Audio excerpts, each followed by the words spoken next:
On reste dans le monde de la course à pied avec cette épreuve organisée par le marathonien Karim Mosta qui va réunir le 26 août prochain plus de 120 coureurs dans les régions de Chefchaouen.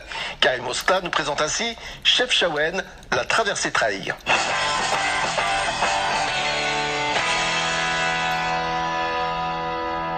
Karim Mosta, bonjour. Oui, bonjour. Alors c'est donc la dernière ligne droite avant cette deuxième édition de cette course nature à Chefchaouen qui sera donc organisée le 26 août prochain. Comment ça se présente sur le plan de l'organisation ? Écoutez, on a pas mal d'inscriptions, on a presque 140 inscriptions et la course est limitée à 200. C'est une course, on rappelle, qui va se dérouler dans les montagnes du Rif. Oui, alors c'est une course qui va partir de Aqsa, de Rive Méditerranée, et qui va traverser toutes les montagnes du Rif en passant par Akchour et l'arrivée à Chefchaouen. Ça, c'est pour le premier parcours qui fait 61 km et de part ce sera 7 heures, donc on part de Aqsa. Aqsa, c'est la Rive Méditerranée, on arrive à Chefchaouen.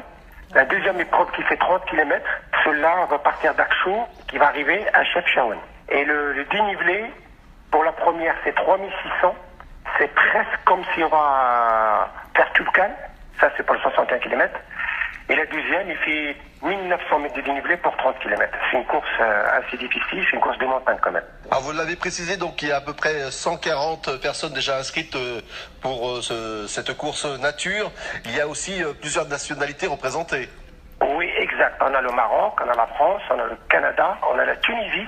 Alors les Tunisiens, on a 2 Tunisiens qui viennent d'une ville qui s'appelle Azrou à Touzor de Tunisie. Et cette ville, elle est jumelée avec Chefchaouen. Et alors, on a une fille et un garçon qui vont venir justement participer. Et en même temps, ils vont faire, comme c'est la ville est jumelée, ils vont courir.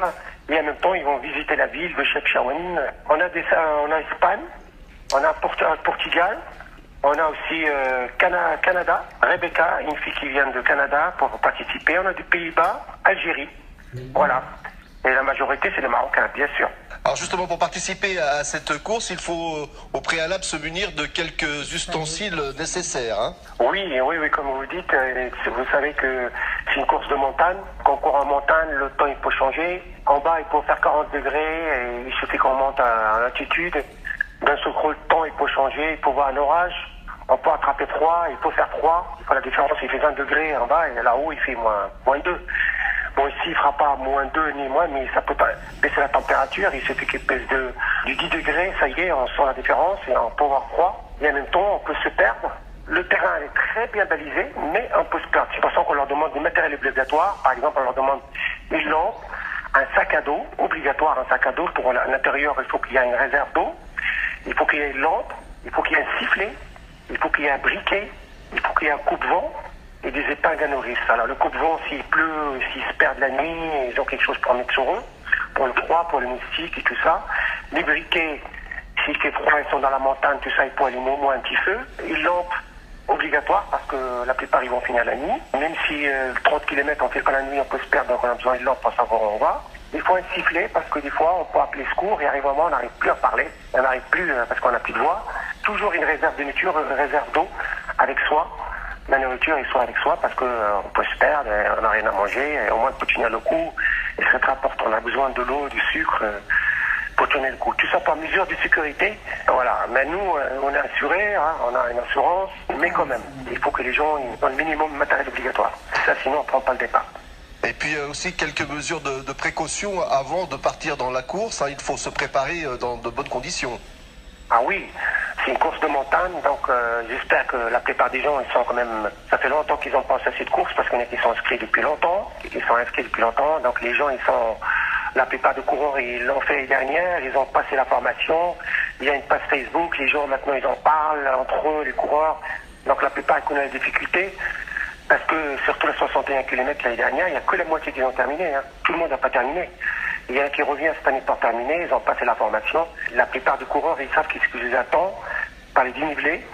Donc il faut maintenant descendre l'entraînement tout doucement. j'espère qu'ils ont fait de la musculation, ils ont fait des escaliers, ils ont couru dans le sable, ils ont fait des sorties longues, des sorties courtes. Maintenant, il faut qu'ils descendent l'entraînement tout doucement pour pas être blessés, parce qu'il y en a qui sont blessés quand même. Il y en a 2-3 qui viennent pas courir, parce que j'ai été trop chargé d'entraînement.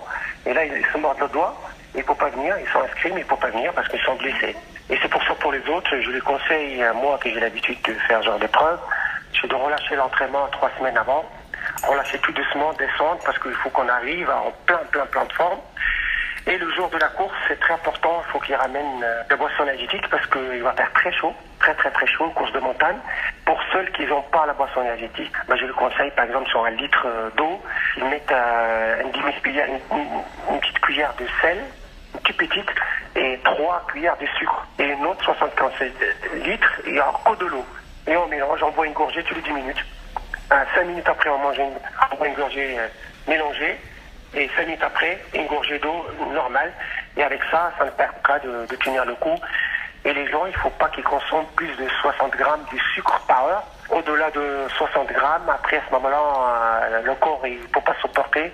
Si on prend moins, c'est pas bon, on n'avance pas. Après, on ne réagit pas s'il manque du sucre. On n'est pas vigilant parce que le cerveau il a besoin du sucre. Après, on est moins vigilant avec l'altitude, avec la fatigue. Après, on fait n'importe quoi. On pense plus à manger ni à boire. Après, le moral n'est pas bien et tout ça. Et il faut en même temps du sucre long. Du sucre long, on le trouve dans le pain, on le trouve dans les barres énergétiques. Voilà. Après, il faut que les gens ils varient leur alimentation pendant la course. Voilà. Merci Karim Mostat de nous avoir donné ces précieux conseils avant donc cette deuxième édition de la course de Chefchaouen. Je rappelle la date donc le 26 août prochain. Et pour les gens, ils peuvent s'inscrire sur sportsolidarité.com. Sportsolidarité.com, il y a une page Facebook. Et les gens, ils peuvent aller voir, il y a toutes les informations. Merci beaucoup Karim. Merci beaucoup à Radio Atlantique et à bientôt. Merci beaucoup.